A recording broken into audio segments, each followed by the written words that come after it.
গন্তব্য যখন metro rail ভ্রমণ, আনন্দের কি আর সীমা থাকে?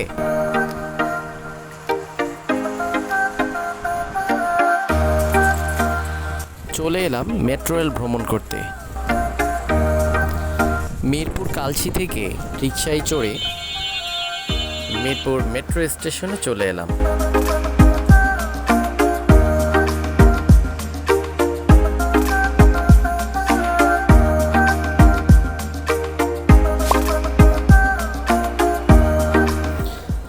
কি মনোমুগ্ধকর পরিবেশ, কি শান্তি, মনে হয় যেন সারাদিন এখানেই থেকে যাই। কাউন্টারে এসে ভাইকে জিজ্ঞেস করলাম, আমি গুলিস্তান যাব, কোথায় নামবো?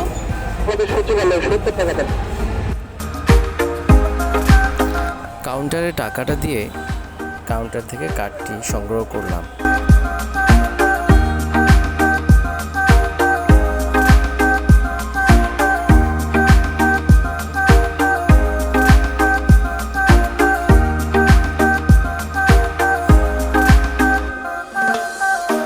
এরপর যাচ্ছি তিনতলার দিকে। সামনে কার্ডটি শো করব, এরপর চলন্ত সিঁড়ি দিয়ে উঠে যাব তিনতলায়।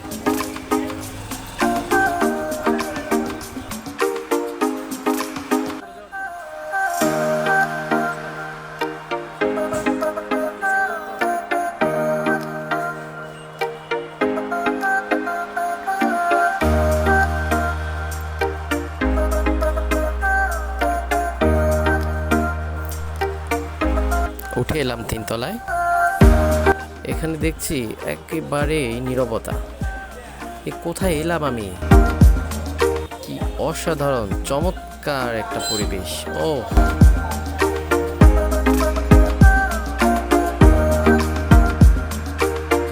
ট্রেনের জন্য দাঁড়ালাম, হঠাৎ বাঁ থেকে অপর সাইডে ট্রেনটি চলে আসলো। আমাদের ট্রেনটিও চলে আসলো। আমি তো ভেবেছি এটা দাঁড়াবেই না, এত গতি ছিল, কিন্তু না, এটা সঠিক সময়ে সঠিক জায়গায় এসে দাঁড়িয়ে গেল।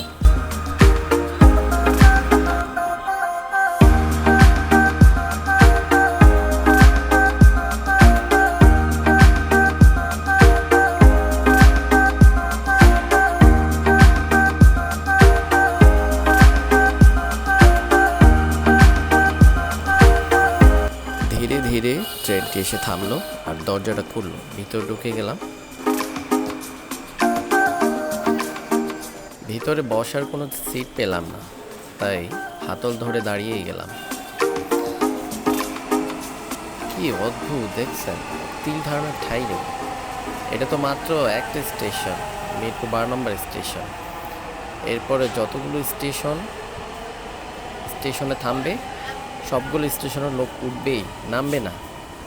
একেবারে সচিবালয় পর্যন্ত আমি দেখলাম কোনো তেমন একটা লোক নামে না, সবাই উঠছে। সচিবালয় গিয়েই সবাই যেন নেমে গেল।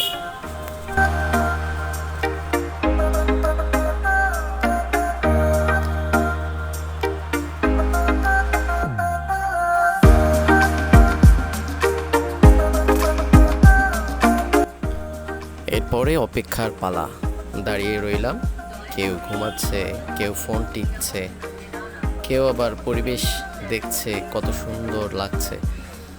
এইসবের মাঝেই যেন হঠাৎ কেটে গেল পুরোটা সময়।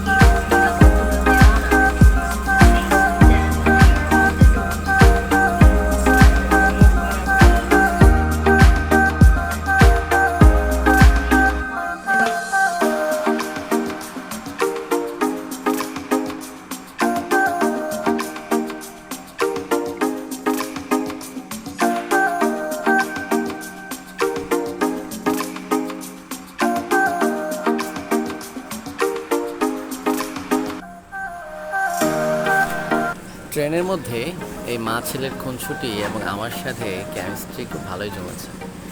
আমার খুব ভালোই লেগেছে সময়টা।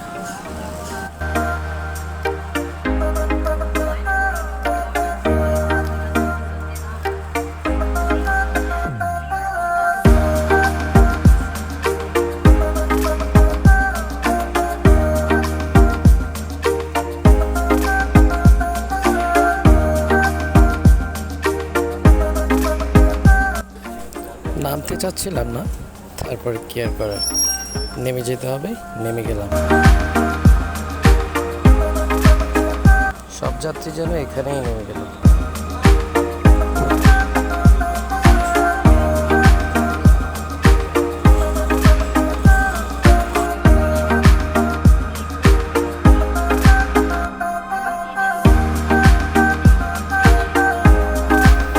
এরপরে দোতলায় নেমে আসলাম।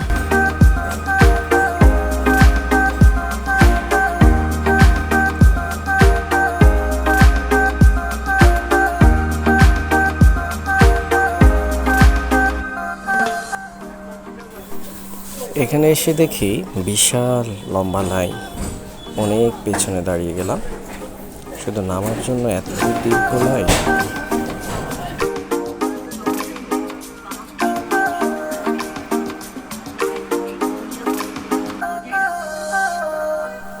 শেষ হয়ে গেল আমার মেট্রো রেল ভ্রমণ। ভ্রমণটি কেমন হয়েছে এবং ভিডিওটি কেমন হয়েছে সবাই কমেন্টে জানাবেন। ভালো থাকবেন সবাই। আসসালামু আলাইকুম। আল্লাহ হাফেজ।